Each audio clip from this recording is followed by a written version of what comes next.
Hello বন্ধুরা, good morning. Welcome back to my channel Shilpa's ব্লগে তোমাদেরকে জানাই অনেক অনেক স্বাগত আর অনেক অনেক ভালোবাসা।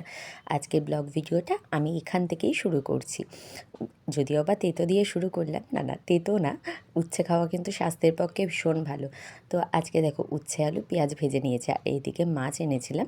মাছটাকে ভালো করে পরিষ্কার করে ধুয়ে রেখেছি। মাছের একটা নতুন রেসিপি বানাবো, এটা হচ্ছে কাতলা মাছ। তো কাতলা মাছটা ধুয়ে রাখার পর এর মধ্যে একটু লেবুর রস দিয়ে দিলাম।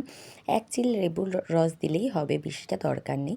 অল্প একটু লেবুর রস, লবণ আর হচ্ছে সামান্য পরিমাণ মানে আন্দাজ অনুযায়ী গোলমরিচের গুঁড়ো দিয়ে দেবো। দেখো গোলমরিচের গুঁড়োটাও দিয়ে দিলাম। গোলমরিচের গুঁড়োটা দিয়ে একটু ভালো করে ম্যারিনেট করে রেখে দেবো আধা ঘন্টা। আর এদিকে রেসিপিটা বানাতে যা যা লাগবে সেগুলো তোমাদের সাথে শেয়ার করে দিলাম। পেঁয়াজটা কেটে রেখেছি, বাটবো। এখানে রসুন, আদা, কাঁচা লঙ্কা আর এটা হচ্ছে টক দই আর কাজু বাদাম।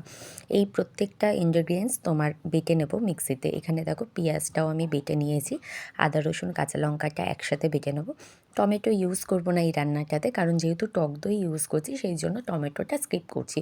মাছের রেসিপিটা করতে যা যা লাগবে সমস্ত কিছু বেটে রেখে দিলাম, তো সেটাও তোমাদের সাথে শেয়ার করে দিলাম। আর এদিকে দেখো কড়াইতে তেল দিয়ে তেলটা গরম করে মাছটা ভেজে নিলাম।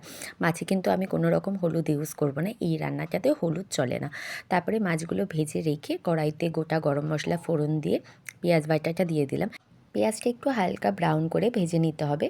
তারপরে এক এক করে যেই মশলাগুলো বেটে রেখেছি সেগুলো সব এর মধ্যে দিয়ে দেবো। পেঁয়াজ বাটাটা দেখো হয়ে গেছে, এর মধ্যে আদা রসুন কাঁচা লঙ্কার পেস্টটাও দিয়ে দিলাম। এটা একটু রসুনের কাঁচা গন্ধটা মেটানোর জন্য একটু ভালো করে কষিয়ে নিতে হবে। তারপরে দিয়ে দিচ্ছি সামান্য কিছু গুঁড়ো মশলা, সেটা হচ্ছে জিরে গুঁড়ো, কাশ্মীরি লঙ্কার গুঁড়ো আর হচ্ছে ধনে গুঁড়ো। এই তিনটে মশলাই প্রথমেই বলেছি যে হলুদ গুঁড়ো এখানে কাজ করবে না, মানে হলুদ এই রেসিপিটাতে যাবে না। কাশ্মীরি লঙ্কার গুঁড়োও যায় না, কিন্তু ওই একটু সামান্য কালারের জন্য কাশ্মীরি লঙ্কার গুঁড়োটা দেওয়া, নয়তো এই রান্নাটা নর্মালি একদম সাদা হয়। তো দেখো মশলাটাকে কষিয়ে একটু গরম জল দিয়ে দিয়েছি, আর ভেজে রাখা মাছগুলোও দিয়ে দিলাম এর মধ্যে। একটু সামান্য ফুটিয়ে নেব যতক্ষণ না মশলাটা একদম গায়ে মাখা হয়। তো এবার দেখো মশলাটা একদম গায়ে মাখা হয়ে গেছে, মাছের গায়ের মধ্যে মাখা মাখা হয়ে গেছে।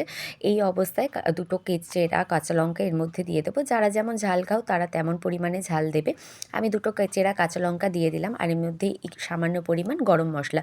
তো আমার মাছের রেসিপি কিন্তু রেডি হয়ে গেল। প্রত্যেকটা রান্নাই আজকে যা যা রান্না হচ্ছে একদম ভিডিও শেষে তোমাদের সাথে শেয়ার করে দেবো। এখানে দেখো মাছের ডিমের বড়া ভাজি। এই মাছের ডিমের বড়াটা কিন্তু ভাজি, এটার মধ্যে শুধুমাত্র লবণ আর হলুদ দেওয়া আছে, আর কিচ্ছু না, নাহি তো পেঁয়াজ কাঁচা লঙ্কা কিছু না। ওটা কিছুটা ভেজে রাখলাম, আর এবার যেটা ভাজছি সেটা হচ্ছে পেঁয়াজ কাঁচা লঙ্কা সমস্ত কিছু দিয়ে এই মাছের ডিমের বড়াটা ভাজছি।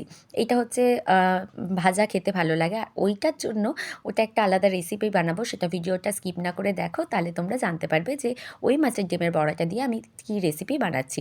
তো রেসিপিটা শুরুই করে দিয়েছি, দেখে নাও। কড়াইতে তেল গরম করে পাঁচ ফোড়ন আর হচ্ছে শুকনো লঙ্কা দিয়ে দিয়েছি, আর এদিকে কুমড়ো আর ঢ্যাঁড়স কেটে রেখেছিলাম, সেটাও একটু লবণ আর হলুদ দিয়ে ভাজা ভাজা করে নেবো। তো বলো কারা কারা আমার এই ভিডিওগুলো দেখছো, আর যারা দেখছো তাদের কেমন লাগছে। আর যারা এখনও পর্যন্ত চ্যানেলটা সাবস্ক্রাইব করোনি তারা যাও ঝটপট করে গিয়ে চ্যানেলটাকে সাবস্ক্রাইব করে দাও, আর পাশে থাকা বেল আইকনটা বাজিয়ে দাও নতুন নতুন ভিডিও দেখার জন্য। তো তোমরা দেখতেই পেলে ঢ্যাঁড়স আর কুমড়োটা ভাজা হয়ে গেছে, তার মধ্যে সামান্য পরিমাণ জল দিয়ে দিলাম, আর এটা দিলাম হচ্ছে তেঁতুল গোলা জল। তেঁতুলটা কিছুটা ভিজিয়ে রেখেছিলাম, সেই তেঁতুলের কাতটা বার করে জলটা দিয়ে দিলাম। এবার হচ্ছে এর মধ্যে দিয়ে দিচ্ছি হচ্ছে পরিমাণ মতন মিষ্টি। এবার যে যেমন পরিমাণে মিষ্টি, অনেকে বাতাসা দিতে পারো, অনেকে চিনি দিতে পারো, আমি একটু মিষ্টির রস দিলাম। খুব একটা মিষ্টি খুব একটা টক হবে না, এটা টক মিষ্টি হবে। আর যেই মাছের ডিমের বড়াগুলো ভেজে রেখেছিলাম সেই মাছের ডিমের বড়াগুলো এর মধ্যে দিয়ে দিলাম, যেটার মধ্যে পেঁয়াজ কাঁচা লঙ্কা কিচ্ছু দেওয়া ছিল না। তোমরা বাড়িতে এইভাবে একবার ট্রাই করো, আশা করছি তোমাদের ভালো লাগবে। তো এইদিকে দেখো মাছের ডিমের বড়ার টক রেডি হয়ে গেছে। এই টকটা কিন্তু গরমকালে খেতে দারুণ লাগে, শীতকালেও ভালো লাগে অবশ্যই, কিন্তু গরমকালে খেতে দারুণ লাগে।